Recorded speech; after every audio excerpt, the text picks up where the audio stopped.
So divide the hair, the front part, into 3 sections. 1, 2, 3.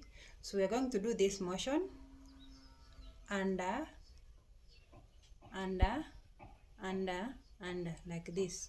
But we're going to do that by adding hair from this unbraided part.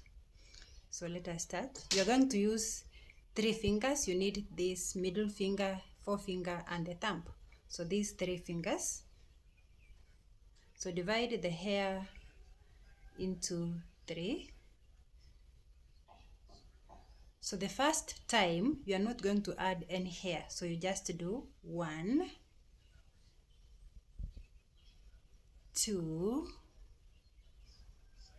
3, 4. Now this is to make sure that the front part is very secure so that it does not unravel. Then now we start adding, you add the hair into the middle piece. You just pick a little bit of hair and you add it like that.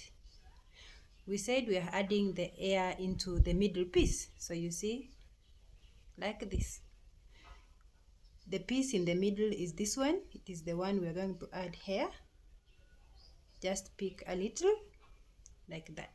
So you continue repeating the motion. This is the middle piece. You add hair. You continue repeating the motion. The middle piece, you add hair. So you're adding hair only into the middle piece, like that. So as you can see, our cornrow has started to form and take shape.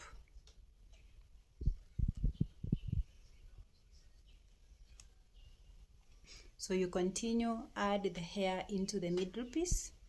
You see, I'm only using my 3 fingers. The other ones are hidden down here, so you use only 3 fingers. Those are the ones that you need.